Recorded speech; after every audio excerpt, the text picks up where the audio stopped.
Ah, muy bien. ¿Sabe? Romanos capítulo 3, versos 9 al 20, es como esa foto familiar que nadie quiere que la vea, ¿verdad? Todo el mundo tiene alguna foto en la casa que no quiere que nadie vea, ¿sí o no? Alguna foto que quizás le tiraron cuando era chiquito, que sale desnudo, o alguien que está con alguien que no quiere que alguien con que ya no está junto, o con quien se fajó de la familia y ya no quiere que lo vean juntos, ¿verdad? Entonces, esa foto todo el mundo trata de esconderla, ¿cierto? Ah, porque nos retrata de una manera que no nos gusta que nos vean. Entonces, eso es lo que hace este pasaje.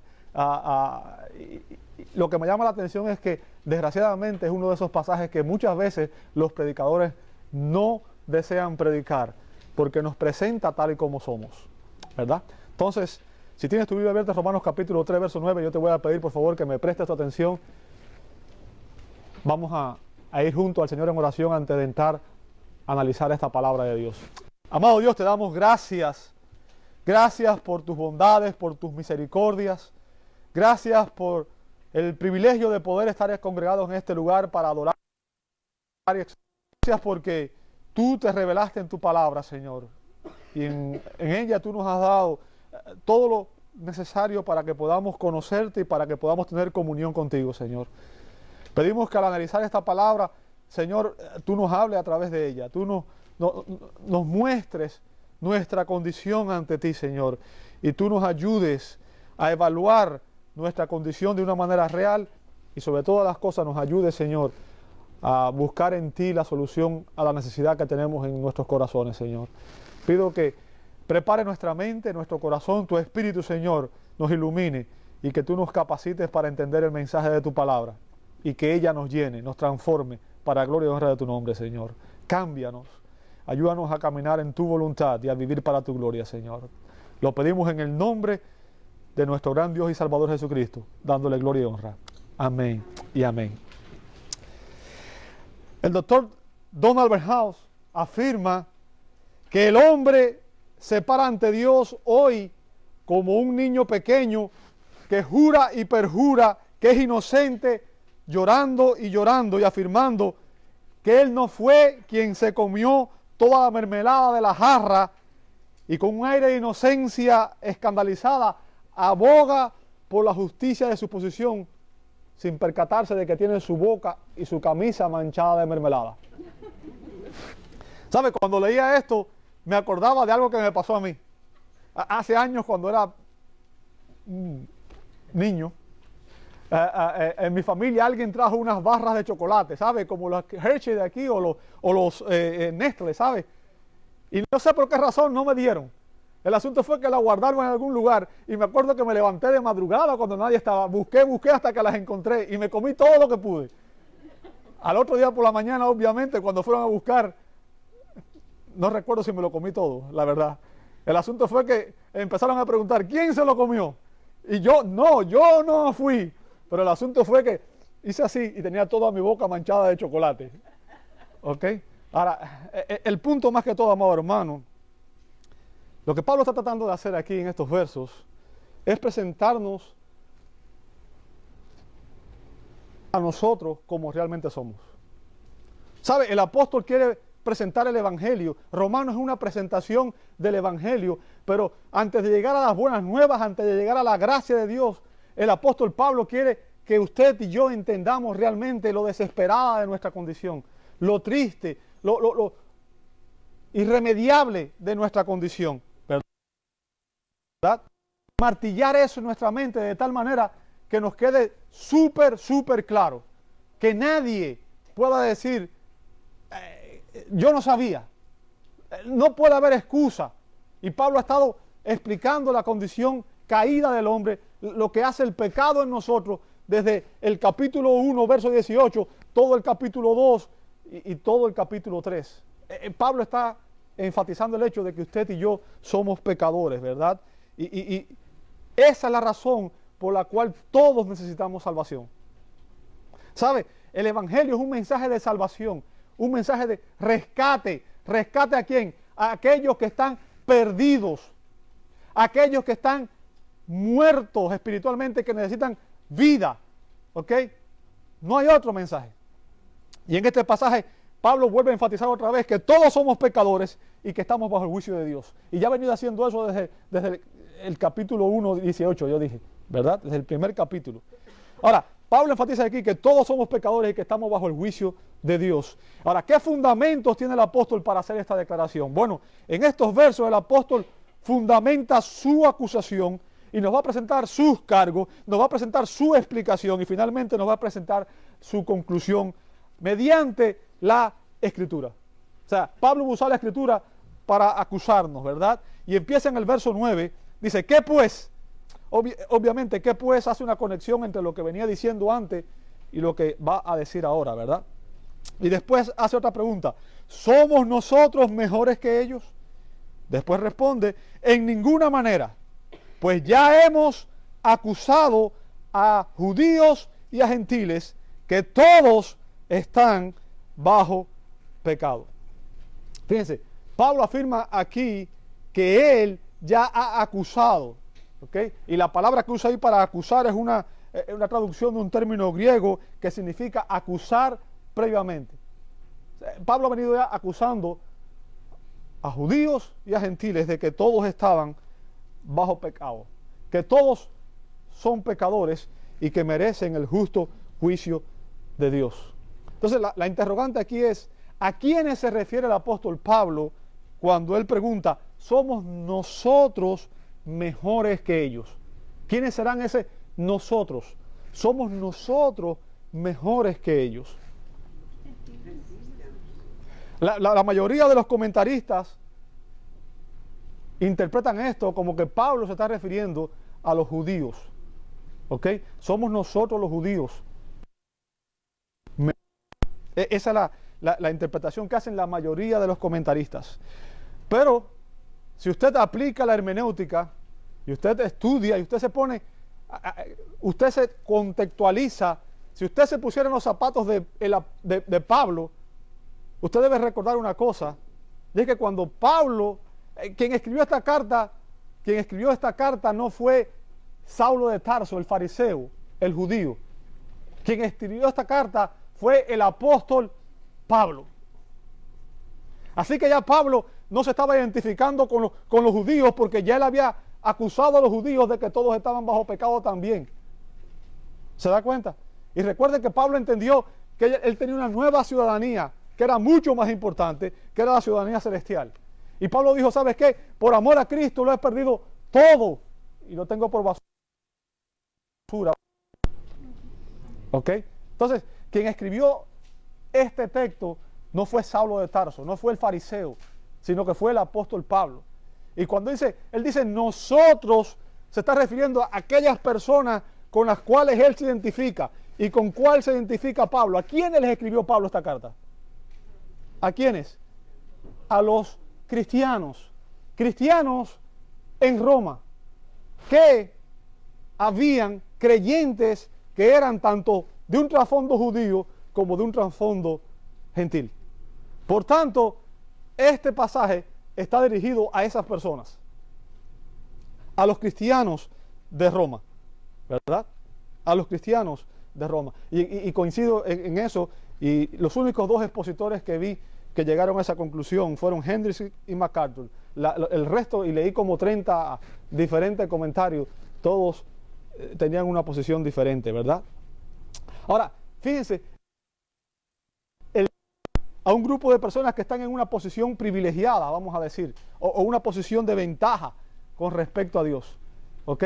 Dice, somos nosotros mejores que ellos. ¿Por qué usted lo diría? Porque está en una condición en la cual hay una diferencia y su posición es más ventajosa. ¿Sí o no? Si no, usted se vería en desventaja. Ahora, si usted analiza el contexto, usted sabe que los que estaban en una posición ventajosa, ¿quiénes eran? Los cristianos. ¿Por qué? Ya Cristo el Salvador había venido y la ley había sido cumplida y ya ahora todas las sombras de la ley, todo lo que había sido anunciado en el Antiguo Testamento se había cumplido en Cristo. O sea, el libro de los Hebreos, Dios habiendo hablado a los padres por los profetas, en estos posteriores tiempos nos ha hablado por Jesucristo, quien es la imagen misma de su sustancia. O sea, Dios se hizo hombre en Cristo. ¿Se da cuenta? Y los cristianos estaban en una posición ventajosa ahora con respecto a los judíos y con respecto al resto de la humanidad. ¿Por qué? Porque tenían comunión con Dios, no los judíos. ¿Me sigue hasta ahí? Es por eso que yo llego a esta conclusión. Hago esta conclusión de que cuando Pablo dice nosotros, es como si estuviera preguntando, y la pregunta la reformulé de esta manera: somos nosotros los cristianos, y ahora la pregunta se aplica a ti y a mí, ¿verdad?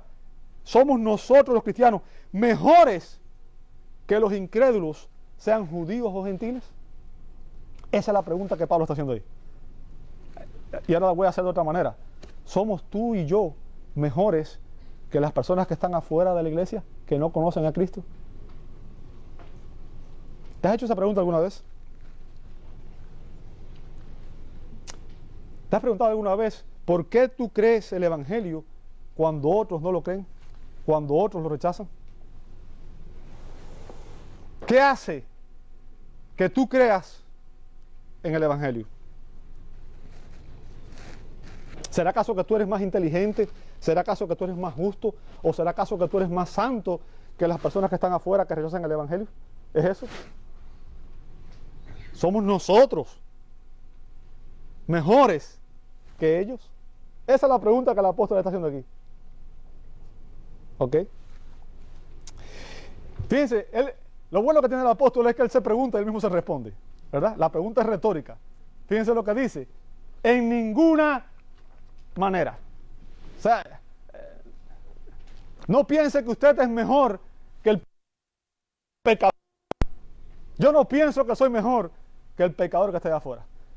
No pienso que Dios me miró a mí y dijo: wow, qué bueno era Gabriel, por eso ahora estoy aquí. ¿Ok? Fíjense, el apóstol deja claro en ese verso que el pecado es una condición universal.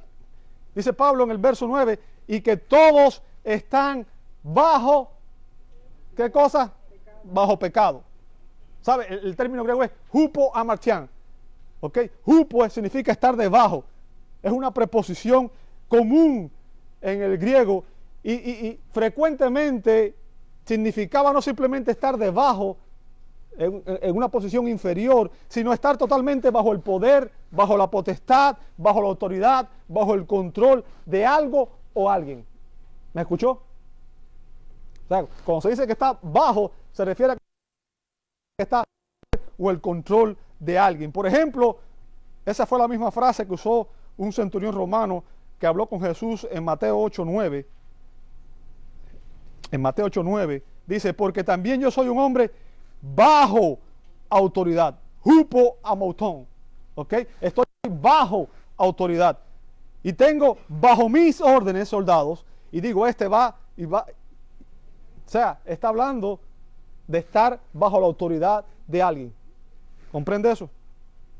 Ahora, lo que el apóstol está recalcando aquí en el verso 9 es que todo lo muy bien, porque esto va contra la filosofía del mundo en que vivimos hoy, contra lo que la sociedad nos enseña, contra lo que nosotros queremos creer. Es que todos los seres humanos estamos bajo pecado, bajo la autoridad, bajo el poder, bajo la potestad del pecado. ¿Ok?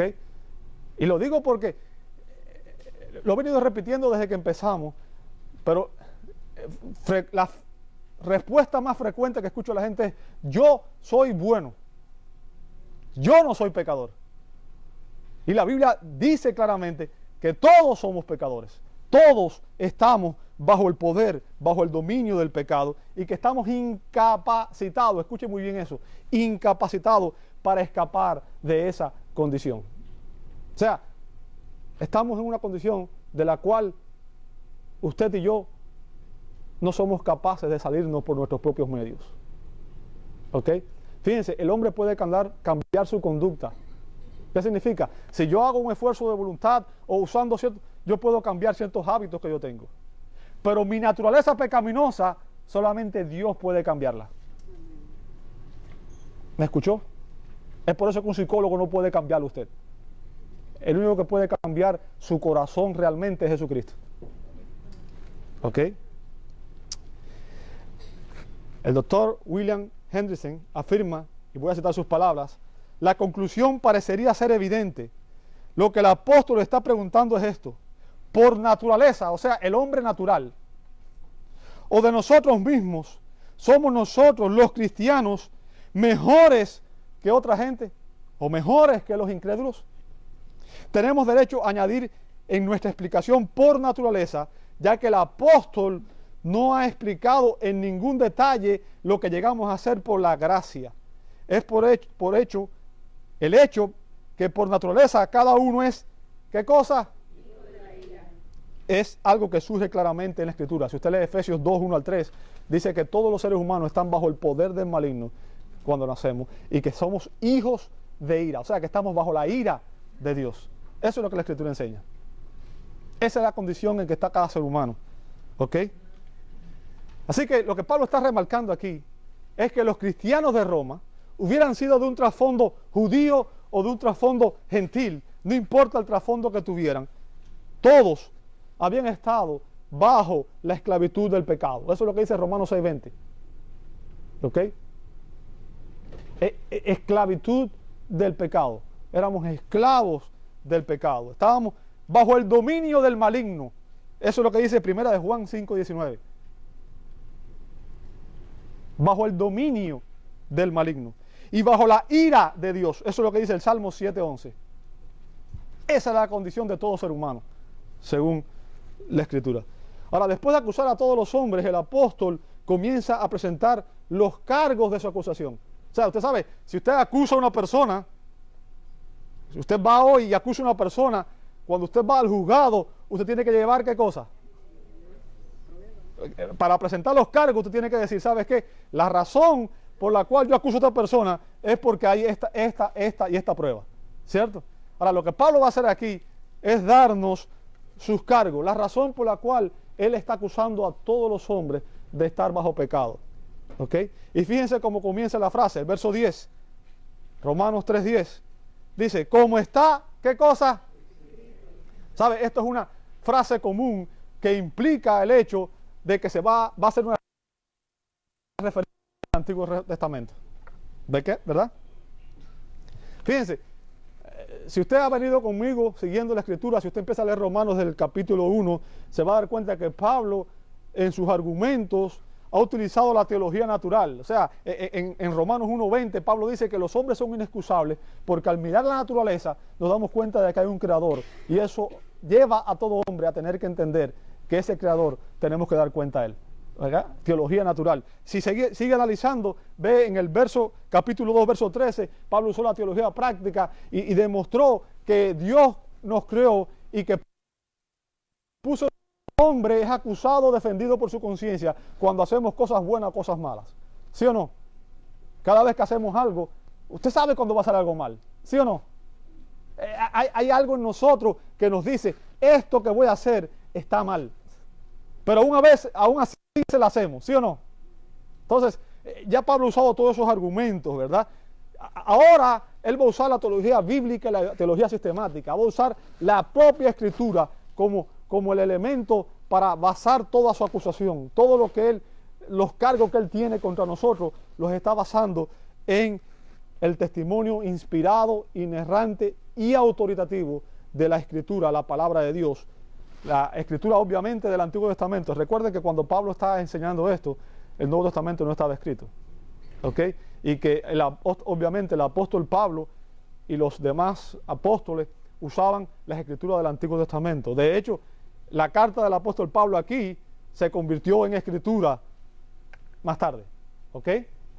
Entonces Pablo está usando el Antiguo Testamento para corroborar los cargos y demostrar de manera irrefutable el lamentable estado, la condición irremediable en que se encuentran todos aquellos que viven sin Cristo.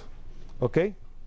Y Pablo cita aquí una serie de pasajes. Pablo cita aquí en estos versos, desde el verso 9 desde el verso 10 hasta el verso 19, 18, Pablo cita una serie de pasajes. Voy a dar algunas citas de la que él va a hacer y después vamos a ir viendo esa cita poco a poco, ¿verdad? Pablo cita el Salmo 5:9, el Salmo 10, verso 7, el Salmo 14, versos 1 al 3, el Salmo 36, verso 1, el Salmo 53, versos 1 al 3, el Salmo 140, verso 3, Eclesiastés 7:20, Isaías 59, 7 y 8. O sea, usa una serie de pasajes. ¿Sabe? Este era un método común utilizado por los rabinos. Era la manera en que los rabinos enseñaban muchas veces, unir varios textos de esa manera. ¿Ok? Ellos lo llamaban karats, algo así como, ¿sabe? ¿Ha visto un collar de perlas? Usted agarra perlas y agarra un hilo y va insertando las perlas en ese hilo, ¿verdad? Y va poniendo todas las perlas juntas hasta que forman un collar, ¿cierto? Ahora, el tema central, que es el que une todas esas perlas o todas esas verdades, hay una verdad, es el hilo, ¿verdad? El que une todas las perlas. Ahora, hay una verdad que une todos estos textos.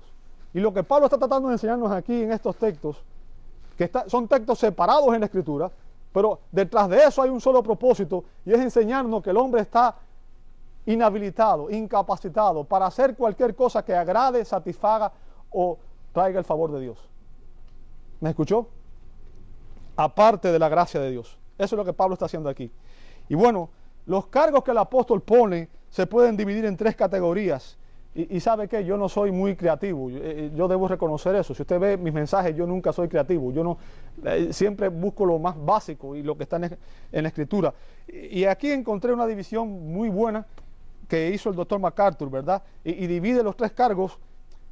En primer lugar están los cargos relacionados con el carácter de la persona, versos 10 y 12. En segundo lugar están los de la conversación de las personas, versos 13 y 14. Y los terceros están en la conducta del acusado, en los versos 15 al 17. ¿Ok? Ahora, el día de hoy nada más nos vamos a enfocar en el carácter nada más. Y como dije, no sé si voy a poder terminar el carácter. Versos 10 y 12. Y aquí empieza Pablo con sus acusaciones. ¿Ok? El carácter.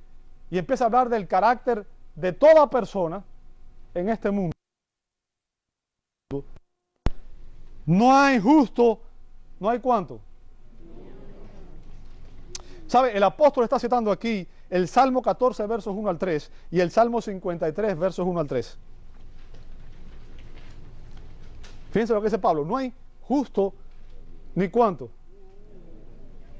¿Sabe que cuando yo leo eso, la mayoría de la gente cuando usted le habla dice, yo soy bueno? Pero el estándar de bondad que usted tiene es diferente al estándar de bondad que tiene Dios. ¿Verdad? ¿Sabe? En Romanos, bueno, en casi todas sus epístolas, pero en Romanos, Pablo enfatiza la justicia de Dios. Y la manera en que Pablo enfatiza la justicia de Dios es contrastándola con la injusticia del hombre. La injusticia de los hombres. Eso lo vemos en Romanos capítulo 3, verso 5.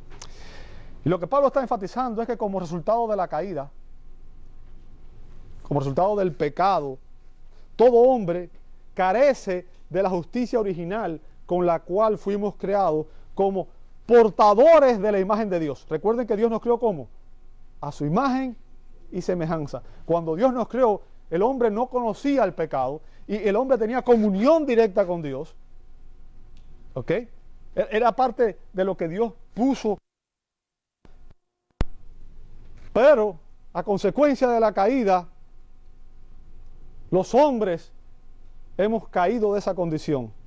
Y desde el punto de vista de Dios, hoy, escúcheme bien, ni un solo hombre es justo ante sus ojos. ¿Me escuchó? Así que si usted dice, yo soy justo, usted está diciendo que Dios es mentiroso. ¿Ok? La justicia, y voy a dar la definición, la justicia es el estado o condición de conformarse perfectamente a la perfecta ley de Dios y a su carácter santo. ¿Me escuchó? Es el estado o condición de conformarse perfectamente a la perfecta ley de Dios y a su carácter santo. Le voy a poner el texto que Jesús puso de prueba en esto. Jesús dijo en Mateo 5:48, sé pues vosotros como. ¿Como quién?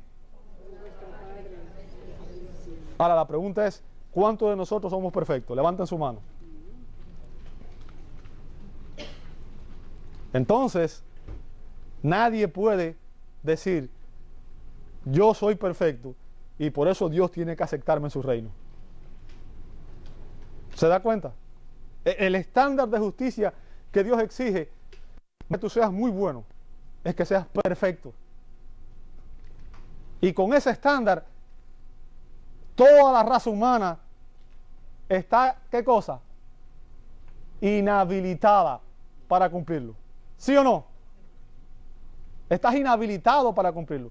Porque no importa cuánto tú te esfuerces, no importa cuán bueno tú tratas de ser, nunca vas a ser perfectamente bueno. ¿Por qué? Porque tú y yo tenemos una naturaleza caída, una naturaleza pecaminosa. ¿Entiendes eso? ¿Sabe? La pregunta que el hombre debía hacerse, que es la pregunta más antigua, está en el libro de Job. Y si usted sabe que nuestras Biblias están escritas no de un orden cronológico, no se pusieron en un orden cronológico. Si estuvieran puesto en un orden cronológico, el primer libro de la Biblia no sería Génesis, sería Job. ¿Ok? Job es el primer libro que fue escrito. Job se hizo una pregunta significativa para nosotros. En Job capítulo 9, verso 2, él preguntó, ¿y cómo se justificará el hombre con Dios? O sea, ¿cómo yo puedo llegar a la presencia de Dios? ¿Cómo yo puedo reconciliarme con Dios? Siendo Dios un Dios perfectamente santo, perfectamente puro, perfectamente justo, y siendo yo un hombre caído, un pecador. ¿Cómo puedo llegar allá? ¿Verdad? Esa es la pregunta más importante que todo hombre debe hacerse. Obviamente, la Biblia tiene la respuesta. La única manera en que un pecador puede alcanzar el estándar perfecto de justicia que Dios reclama de nosotros, el estándar perfecto de justicia que Dios ordena de nosotros, es cuando la perfecta justicia de Cristo le es imputada al pecador en el momento de la salvación. Hay un solo hombre en este mundo que vivió una vida perfecta y sin pecado. El único que nació sin pecado, porque fue concebido por el Espíritu Santo, y por eso la Biblia dice, el santo ser que nacerá fue guardado de pecado. ¿Ok? Y aunque María era una mujer pecadora, Dios obró de tal manera que Jesús fue guardado. Y Jesús nació sin pecado y vivió una vida justa y sin pecado. Por eso le pudo decir a los fariseos, ¿quién de ustedes me redarguye de pecado? Él dijo, yo no he venido para abrogar la ley, he venido para cumplir la ley. ¿Por qué? Porque la ley representa el estándar perfecto de Dios, el carácter perfecto de Dios, su santidad, su justicia. Y Él la cumplió a la perfección. ¿Por qué? ¿Sabe? Porque ahora, Cristo como nuestro Salvador, Dios juzgó en Cristo el pecado de todos aquellos que iban a creer en Él. Y como Cristo vivió una vida perfecta y sin pecado, lo que Dios hace es cuando Él salva a una persona, le acredita el estándar perfecto de justicia de Cristo. ¿Ok? Es la única manera en que tú puedes llegar a la presencia de Dios. Y eso significa que dependes de la gracia de Dios y dependes de la obra que Él hace en nosotros, ¿verdad? Desde el punto de vista humano, estoy seguro que usted sabe que existen diferentes niveles en cuanto a los valores morales y espirituales, ¿sí o no? Si usted se compara con otras personas y empezamos a mirarnos a nosotros mismos, que es lo que hacemos la mayoría de nosotros, vamos a ver que hay personas que tienen estándares morales y espirituales más altos que otros. ¿Ok? Y muchas veces cuando hacemos esa comparación y nos comparamos con otras personas, nos sentimos orgullosos, ¿verdad? Pensamos, oye, qué bueno soy, como he crecido espiritualmente, qué bueno soy moralmente, mira aquel es un descarado, aquel es un sinvergüenza, aquel es un ladrón, aquel es esto, aquel es lo otro. Pero ¿sabes qué? La Biblia nos dice que el estándar por el cual tú y yo tenemos que compararnos, no te compares con el que está al lado de ti, compárate con Cristo. Ese es el estándar por el cual tenemos que compararnos, ¿verdad? Y aunque algunas personas tengan estándares más altos que los demás, El punto, amado hermano, que Pablo está recalcando aquí es que nadie puede alcanzar el perfecto estándar de justicia exigido por Dios por su propio esfuerzo. Todos estamos bajo pecado. ¿Sabe? El término que usó Pablo cuando dijo todos están bajo pecado es el término amartía, que significa errar al blanco. O sea, no importa cuántas veces usted practique, nunca va a acertar el blanco. O lo voy a poner otra ilustración. Todo el mundo brinca o salta una diferencia. Algunos saltan más que otros, ¿verdad? Pero nadie puede saltar de aquí a Hawái. ¿Entiende eso? Entonces, el punto, amado hermano, es que no importa cuán largo sea su salto, ninguno va a llegar al estándar perfecto que Dios exige. ¿Me siguen hasta ahí? No existen, escúchame bien lo que te voy a decir, no existen niveles de justicia a los ojos de Dios. A los ojos de Dios existen solamente dos clases de personas. Dos clases de personas. Aquellos que están sin Cristo están en una condición de absoluta pecaminosidad. ¿Me escuchaste? Y todos aquellos que están en Cristo han sido revestidos de su perfecta justicia. ¿Dónde está eso? Gálatas 3:27. ¿Ok? La justicia de Cristo les ha sido imputada. Ahora, la gran misericordia de Dios se manifiesta a los hombres en Cristo Jesús, cuya justicia se hace nuestra por medio de ¿qué? Por medio de la fe. Y eso es lo que Pablo viene predicando en el Evangelio. Dice, porque no me avergüenzo del Evangelio, porque es poder de Dios para la salvación a todo aquel que cree. Al judío primeramente, también al griego. Porque en el Evangelio la justicia de Dios se revela por fe y para fe. Mas el justo por la fe vivirá. O sea, Dios en su gracia otorga la salvación y nosotros la recibimos por fe. ¿Ok? Ese es el mensaje del Evangelio. Así que en el verso 10 vemos que dice que no hay ni siquiera un justo y por tanto la única manera en que alguien puede salir de esa condición es que ponga su fe en Cristo. ¿Me escuchaste ahí? Lo segundo que dice está en el verso 11, dice, no hay quien entienda. No hay quien entienda. Y el apóstol está citando aquí el Salmo 14:2. Y lo que está afirmando es que los pecadores no entienden. ¿Sabe? El término traducido ahí viene del griego siniemai. La actitud que afecta la capacidad de comprender completamente, percibir claramente, obtener una idea de. Y cita el verso de Marcos 6:52, ¿verdad? Marcos 6:52. Y Marcos 6:52 dice, porque aún no habían ¿qué cosa? Ahora, ¿por qué no lo habían entendido? Fíjense, da la razón. Dice, no habían entendido. ¿Por qué no lo habían entendido? Por cuanto estaban como endurecidos de corazón. ¿Sabe? Esa es la condición en que está cada pecador. Tiene el corazón duro. ¿Me escuchó? Duro. Y no hay nada que pueda hacer al respecto. Es por eso que Dios dijo que Él tendría que obrar la regeneración. ¿Sabe? Esa es la promesa del Antiguo Testamento cuando en Ezequiel, en el libro de Ezequiel, Ezequiel 36, Dios dice, versos 26 al 28,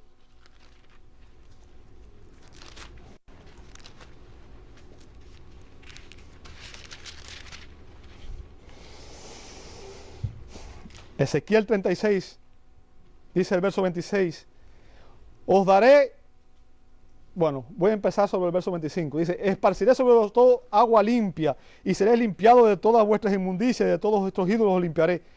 Os daré corazón nuevo, y pondré espíritu nuevo dentro de vosotros, y quitaré de vuestra carne el corazón de ¿qué? Esa es la condición del corazón del pecador. Está endurecido por el pecado. ¿Ok? Quitaré de vuestra carne el corazón de piedra y os daré un corazón de ¿qué? O sea, un corazón sensible. Y pondré dentro de vosotros ¿qué cosa? Esa es la obra de regeneración. O sea, eso es lo que está definiendo la regeneración, que es la transformación que ocurre en aquellos que estamos en Cristo. Dice, y haré que andéis en mis estatutos y guardéis mis preceptos y los pongáis por obra. Fíjense que si usted ve los verbos, todos están, es Dios. Yo haré, yo cambiaré, yo les daré. ¿Lo está viendo ahí? A menos que Dios obre en el corazón de un pecador, no hay transformación. El seminario teológico del Nuevo Testamento nos dice, voy a citar, como en el Antiguo Testamento, el órgano de la comprensión es el corazón. ¿Sabe? Cuando usted y yo vemos un corazón, ¿en qué pensamos? En amor, en sentimiento. ¿Sí o no? Pero para los judíos, los sentimientos estaban relacionados con las vísceras, con el intestino. ¿Ok? Recuerde, cuando usted se emociona fuerte, ¿qué pasa? Se le hace un nudo en el estómago. ¿Sí o no?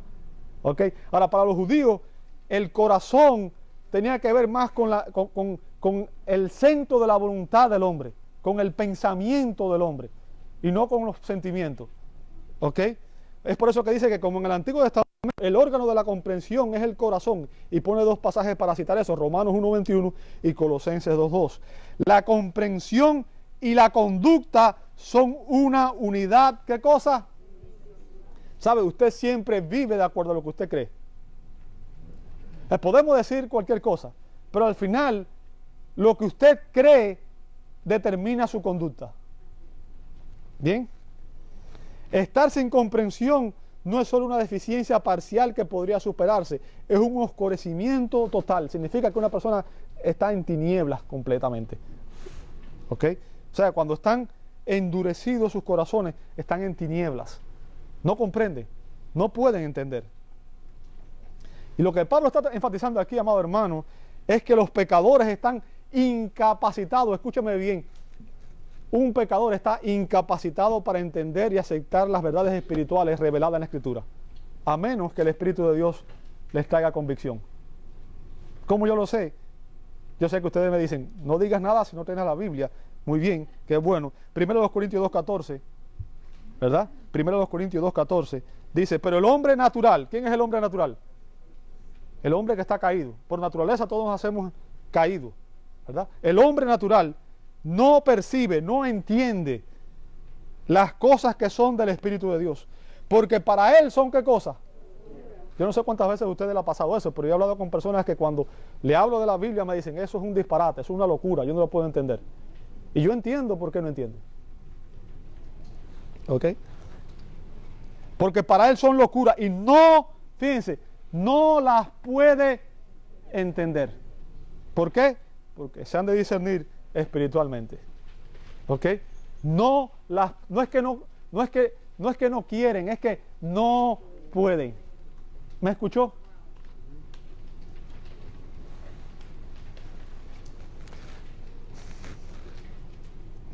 Pablo nos explica la causa de esta ignorancia. En Romanos 1:21, Pablo nos dice, y voy a citar rápido esto porque ya esto lo vimos, pero usted puede tomar las citas y después leerlo en su casa.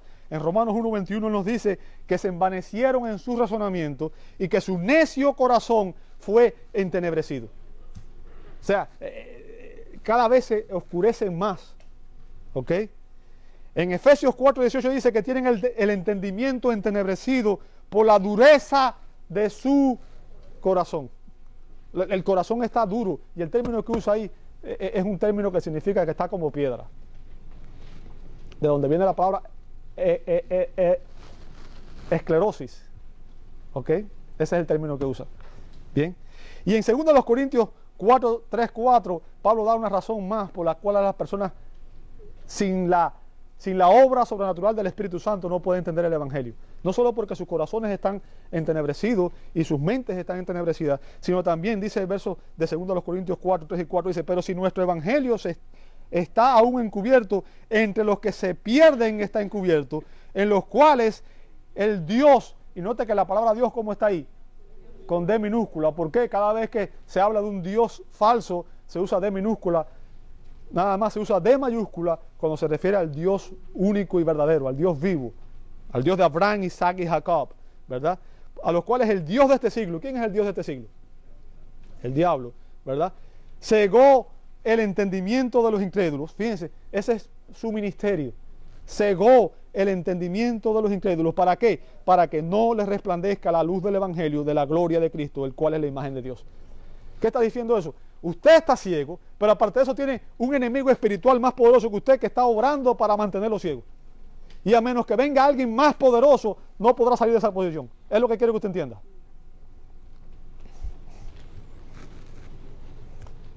Ahora, vea lo otro que dice en el verso, en ese mismo verso. Dice después, no hay, ¿qué cosa? ¿Quién busque a quién?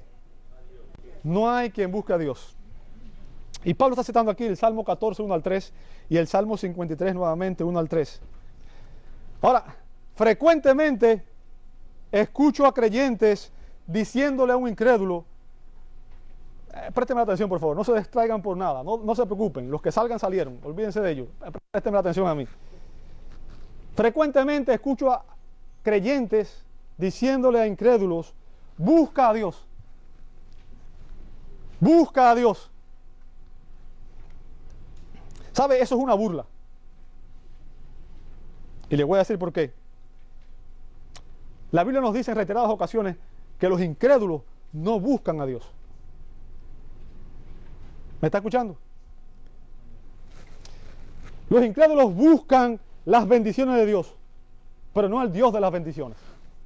Los incrédulos buscan la sanidad, buscan la prosperidad, buscan la salud, buscan la paz, pero no buscan la autonegación, no buscan el sacrificio, no buscan la entrega, no buscan rendir su vida a Dios. Ellos buscan un Dios acorde a su imagen y semejanza, pero no al Dios de la Biblia. ¿Qué es buscar a Dios? Buscar a Dios es desear conocerlo, es desear amarlo supremamente, es desear tener comunión íntima con Él, es desear estar en su presencia, es desear tenerlo a Él por encima de cualquier otra cosa. Como dijo el salmista, ¿a quién tengo yo en los cielos? A ti nada más, y fuera de ti no quiero nada. Es amar a Dios supremamente, es desear tener comunión con Él todos los días, es amarlo, es tratar de vivir cada día para su gloria. Eso es buscar a Dios. Y si eso no es lo que estamos haciendo, entonces tú no estás buscando a Dios, tú estás buscando las bendiciones de Dios y no al Dios de... Y lo que quiero que entienda es que los incrédulos, los pecadores, están inhabilitados para buscar a Dios. ¿Por qué yo lo sé? ¿Sabe? Si usted lee la Escritura, y esto es teología sistemática, Dios advirtió a Adán y Eva en Génesis 2:17, le dijo, mas del árbol de la ciencia del bien y del mal no comerás, porque del día que él comieres, ciertamente, ¿qué cosa? Morirás. Ahora, ¿sabía Dios que iban a comer ellos, sí o no? ¿Qué fue lo que pasó? Sabemos que lamentablemente ellos comieron y que inmediatamente cuando ellos comieron, esa decisión impactó su condición, impactó su estado, ¿verdad? Y que inmediatamente había dado, fíjense que Dios dijo, el día que de él comas, ¿qué cosa? Morirás. Ahora la pregunta es, ¿se murieron ese día Adán y Eva físicamente? No, pero ¿sabe qué? No murieron físicamente, pero murieron espiritualmente. Y ese día, Adán y Eva dejaron de ser lo que habían sido hasta ese momento y se convirtieron en dos personas caídas. ¿Y sabe lo que pasó? Si usted lee Génesis 3:8 dice, y oyeron la voz de Jehová Dios que se paseaba por el huerto al aire del día, y el hombre y su mujer, ¿qué hicieron? ¿Por qué se está tratando de esconder? ¿Por qué se esconde un niño? ¿Eh? Cuando un niño hace algo malo, ¿qué es lo primero que hace? No quiero que nadie me vea, ¿verdad? Esconderse de la presencia de Dios. ¿Sabe? Desde ese momento, desde entonces, la tendencia natural de los pecadores caídos es escondernos del Dios vivo y verdadero. ¿Sabe por qué? Porque nos avergüenza estar en su presencia. ¿Sabe? Cuando Pedro estaba en la barca y Jesús, ante Jesús, y se dio cuenta de quién era Jesús, dijo, apártate de mí, Señor, porque soy hombre pecador. ¿Sabe? A veces oigo los carismáticos diciendo, yo vi a Jesús, yo me estaba afeitando, Jesús es mi amigo, y nos tomamos una selfie y no sé qué. ¿Sabe? Isaías dijo, cuando se vio, tuvo una visión de la gloria, y dijo, ¡ay de mí que soy muerto! ¡Ay de mí! ¿Ok? La tendencia natural de los pecadores es escondernos de Dios y no buscar a Dios. ¿Sabe? Desde ese momento, todos los descendientes de Adán, y obviamente usted y yo somos ¿qué cosa? Descendientes de Adán, ¿verdad? Hay una sola raza humana. Nacemos vivos físicamente, pero muertos espiritualmente. ¿Dónde está eso en la Escritura? 1 Corintios 15, 22. Ahora, ¿se imagina usted que usted se para ante un cadáver y que usted le empieza a dar órdenes? Usted se para ante un cadáver y empieza a darle órdenes. Usted no lo hace. ¿Quién de ustedes se para ante un cadáver y empieza a decirle que haga algo? Nadie. ¿Por qué razón?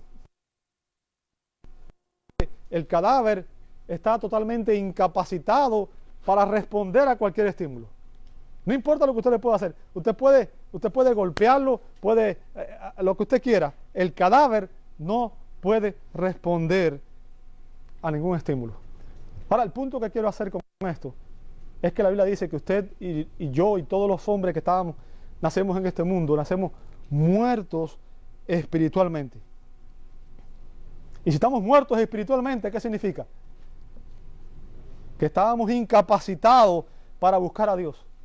A menos que recibiéramos vida, a menos que recibiéramos ayuda. ¿Me está escuchando? Es por eso que el apóstol Pablo nos dice en Efesios 2:1, dice, y Él os dio vida a vosotros, ¿cuándo? Cuando estábamos muertos, ¿en qué? Fíjense, Él nos dio vida. No fue que nosotros buscamos la vida. Un muerto no puede buscarlo. ¿Me está siguiendo? Yo quiero que usted entienda, la salvación no es de nosotros hacia Dios. La mayoría de los mensajes hoy es, acepta a Cristo y vas a ser salvo. ¿Sabe? Usted no acepta a Cristo, es Cristo quien lo acepta a usted. Dios nunca se perdió. Tú no tienes que buscar a Dios, es Dios quien te está buscando a ti desde el principio de la humanidad. ¿Cómo yo lo sé? ¿Sabe? Lucas 19:10, Jesús dijo, el Hijo del Hombre vino a buscar y a salvar lo que se había perdido. Él vino a buscar y a salvar. Desde el principio ha sido Dios quien ha venido a buscar a los hombres. ¿Me va siguiendo? Y el punto, amado hermano, es que aunque los creyentes hoy odian la doctrina de la elección divina, esa es una doctrina que está en la Biblia. ¿Sabe? Esto no lo inventó Calvino, ni lo inventó Agustín. Es algo que la Escritura lo enseña, lo enseñaron los apóstoles. ¿Cómo yo lo sé? Venga conmigo a Efesios capítulo 1. Efesios capítulo 1. Mano, los que tienen hijos allá afuera tienen que ir a buscarlo. Ya pasó el tiempo, pero yo no he terminado y todavía no sé. Voy a terminar esto aquí. Cuando termine esto, ya lo dejo así. Estoy a mitad del mensaje. Efesios capítulo 1. ¿Me sigue ahí? Verso 3 en adelante. ¿Bien? Dice, bendito sea el Dios y Padre de nuestro Señor Jesucristo. ¿De quién está hablando ahí? Ok, Efesios capítulo 1, a partir de aquí, nos está hablando de la obra del Padre. Ok, y Efesios capítulo 1, desde el verso 3 hasta el verso 14, de redención, basada en el ministerio de cada una de las personas de la Trinidad. ¿Me escuchaste? Primero nos dice las funciones del Padre, después nos dice las funciones del Hijo y después nos dice las funciones del Espíritu Santo. Yo quiero que te entiendas, la salvación es obra de Dios. Como dijo Jonás, la salvación es de Jehová. Dios la planificó. El Padre la planeó, el Hijo la concretó y el Espíritu Santo la aplica a nosotros. ¿Me escuchaste? Bien, dice, bendito sea el Dios y Padre de nuestro Señor Jesucristo, que nos bendijo con toda bendición espiritual en los lugares celestiales en Cristo. Según, y después ¿qué dice? ¿Según qué? Ahora, yo quiero que usted entienda, esa palabra está en la Biblia, no la dije yo. Si alguien dice que la elección es una doctrina maldita, está diciendo que algo que está escrito y dicho por el apóstol Pablo, ¿entiende lo que estoy diciendo? Según nos escogió. ¿Quién fue el que nos escogió? No, pero en Dios hay tres personas. Padre, Hijo y Espíritu Santo. ¿Quién fue el Padre? ¿Entiende eso? El Padre planeó la salvación. Y el Padre nos escogió. Fíjense, en Él, ¿cuándo lo hizo? El día que vio que tú eras bueno para Cristo. El día que vio que tú te ibas a arrepentir de tus pecados. Fíjense lo que dice ahí. Antes de la fundación del mundo. ¿Sabe? Una señora que dijo, ¿sabes qué? Yo entendí hace mucho tiempo la doctrina de la elección. ¿Sabe por qué? Porque si Dios no me hubiera escogido a mí antes de la fundación del mundo, nunca me hubiera escogido a mí en mis años de vida, porque nunca he hecho nada para merecer la gracia de Dios. ¿Ok? Nos escogió en Él antes de la fundación del mundo para que fuésemos santos y sin mancha delante de Él, en el amor, habiéndonos, ¿qué cosa? Para ser adoptados hijos suyos por medio de Jesucristo, según el puro afecto de su voluntad, para alabanza de la gloria de su gracia, con la cual nos hizo aceptos en el amado, en quien tenemos, ¿qué cosa? Redimir, significa comprar. Y esa fue, ahora está hablando de lo que hizo Cristo. Cristo nos redimió por su sangre y nos dio, ¿qué cosa? El perdón de pecado, según la riqueza de su ¿qué? ¿Ok? En la sabiduría e inteligencia y bondad, dándonos a conocer el misterio de su voluntad, según el beneplácito, el cual se había propuesto en sí mismo, de reunir todas las cosas en Cristo. Lo voy a dejar hasta ahí. Nada más quería que usted entendiera que la elección es una doctrina bíblica. ¿Me escuchó? En Romanos 8, 29 al 30 dice, porque a los que antes conoció, también los que... La predestinación, ¿ok? Para que fuésemos hechos conforme a la imagen de su... Para que Él sea el primogénito entre muchos hermanos. Y a los que predestinó, fíjense, a los que predestinó, a esos también, ¿qué cosa? ¿A quienes llamó? A los que predestinó, llamado eficaz. Y a los que llamó, a estos que justificó, a esto también, ¿qué cosa? Para el punto, amado hermano, que yo quiero que te entiendas es que la salvación la obra Dios en ti, tú no la obras. Y Dios la empieza y Dios la termina. En la salvación, Dios nos libra de la condenación por el pecado en la salvación. Después, a lo largo de nuestra vida, lo que resta de nuestra vida, Dios nos está librando del poder del pecado, ¿ok? Y al final de nuestra vida, Dios nos libra de la presencia del pecado, ¿ok? La salvación empieza con cuando Dios perdona todos tus pecados y termina cuando lleguemos a la presencia de Dios, que estemos libres de la presencia del pecado. ¿Me seguiste hasta ahí? Lo que estoy tratando de enseñarte, amado hermano, es que la razón por la que tú estás aquí no es porque tú eres mejor que el que está allá afuera. ¿Me escuchaste? Es porque en su gracia Dios ha tratado contigo y ha traído convicción a tu corazón y tú has llegado a entender esa gracia. ¿Sabes? Para que no te sientas mejor que los que están afuera, Jesús dijo, Juan 6:44, Juan 6:44, ninguno puede, ¿qué cosa? ¿Si quién? Wow, nadie puede venir a Jesucristo si el Padre que lo envió. Fíjense, es que la salvación es obra de los tres. Hay personas que dicen, no, pero el Hijo hizo algo que, ¿sabe? El Hijo nunca va a hacer nada fuera de la voluntad del Padre, porque Jesús mismo dijo que Él había venido a hacer la voluntad del Padre, no su propia voluntad. ¿Entiendes eso? Fíjense, ninguno puede venir a mí si el Padre que me envió no le trajera. O sea, aquellos que Dios ha escogido. ¿Entendió eso? Y después lo dice en Juan 6:65. Fíjense, hay 2 versos más. No los traje por una cuestión de tiempo. Dice Juan 6:65, y por eso he dicho que ninguno puede venir a mí si no le fuere, ¿qué cosa? Ahora, lo último, y ya con esto voy a terminar porque todavía estoy a mitad y esto sigue. Ven conmigo a Juan 17. Juan 17, ¿sabe que Juan 17 es la oración sacerdotal de Jesús? ¿Sabe eso, verdad? Es cuando Jesús oró por sus discípulos.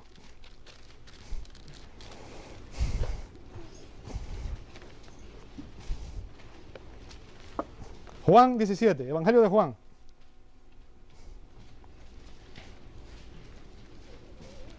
¿Ya está ahí? Ya estoy acabando, hermano. Juan 17, versos 2 y 3. Primero, dice Jesús, como le has dado potestad para toda carne, para que dé vida eterna a todos los que le diste. Fíjense, vamos a leer el verso 1. Dice, estas cosas os habló Jesús y levantando los ojos al cielo dijo, Padre, la hora ha llegado, glorifica a tu Hijo para que tú también, para que tu Hijo te glorifique a ti. Como le has dado potestad sobre toda carne, ¿para qué? Para que dé vida eterna a todos los que. ¿A todos los que? Ah, ¿qué está hablando ahí? Es el Padre quien se los dio. ¿Me sigue hasta ahí, sí o no? Y esta es la vida eterna, que te conozcan a ti, el único Dios verdadero, y a Jesucristo, a quien has enviado. Ahora venga al verso 9. Fíjense lo que dice Jesús. Y esto debía demostrar algo. Analícenlo en su casa. Verso 9. Ruego por ellos. Note lo que dice después. No ruego por quién. Fíjense. Sino por quiénes. Por los que tú me diste. O sea, Jesús está diciéndole al Padre, yo ruego por esto, por aquellos que tú me diste, por lo que tú escogiste. Redención limitada. ¿Me escuchó? Porque tuyos son. ¿Ok? Y ahora, verso 20. Verso 20. Mas no ruego solamente por esto, sino también por los que han de creer en mí por la palabra de ellos. ¿Por quiénes oró Jesús? Por todos aquellos que iban a creer en Él. ¿Se da cuenta? Ahora, ¿cuál es el punto aquí, amado hermano? Y ya con esto voy a concluir. Decirle a un pecador que busque a Dios es como decirle a un cadáver que haga algo. A usted no se le ocurriría. ¿Sí o no? ¿Sabe lo que usted tiene que hacer cuando está frente a un pecador? ¿Sabe lo que usted tiene que hacer cuando está frente a un pecador? Iglesia, escúchame muy bien. Esto es importante. ¿Sabe lo que usted tiene que hacer cuando está frente a un pecador? Lo que tiene que hacer es predicarle el Evangelio. No decirle que busca a Dios, es presentarle a Dios en la Escritura. ¿Ok? ¿Sabe por qué? Pablo lo dijo en Romanos 1:16. El Evangelio es poder de Dios para salvación. Solo Dios tiene el poder para dar vida. Solo Dios tiene ese poder. Juan 5:21. Cristo puede resucitar a los muertos. Así como Cristo se paró ante la tumba de Lázaro y dijo, Lázaro, ven fuera, y Lázaro se paró. ¿Sabe? Cuando usted predica el Evangelio, usted está desatando el poder de Dios. Y en ese momento, Dios puede orar y traer vida sobre un cadáver espiritual. Usted debe comprender que no es usted el que da vida, no son sus argumentos los que dan vida. Es el Espíritu Santo el que obra. ¿Sabe? El Espíritu Santo es como el Padre y la palabra de Dios es como la Madre. Y cuando esos dos se unen y obran en el corazón de un pecador, engendran vida y traen vida espiritual a aquellos que están muertos en sus delitos y pecados. Lo único que tenemos que hacer, iglesia, nosotros es proclamar el Evangelio, porque es la única manera en que los pecadores van a poder conocer a Dios y tener un encuentro con Él. Es lo que tenemos que hacer. Te invito a orar. Voy a dejarlo ahí, hermanos, porque... Amado Dios, te damos gracias. Gracias porque hay cosas que nuestra mente no la puede entender, pero tú las has revelado. Y por eso creemos que es tu palabra y confiamos en ti, Señor, y sabemos que tú haces cosas que nosotros no podemos entender. Gracias por la bendición de poder tener tu palabra y gracias por la revelación que nos has dado. Ayúdanos a obedecerla y ayúdanos a vivir acorde a tu voluntad para nuestra vida. Lo pedimos en el nombre de Jesús. Amén y amén. El hermano...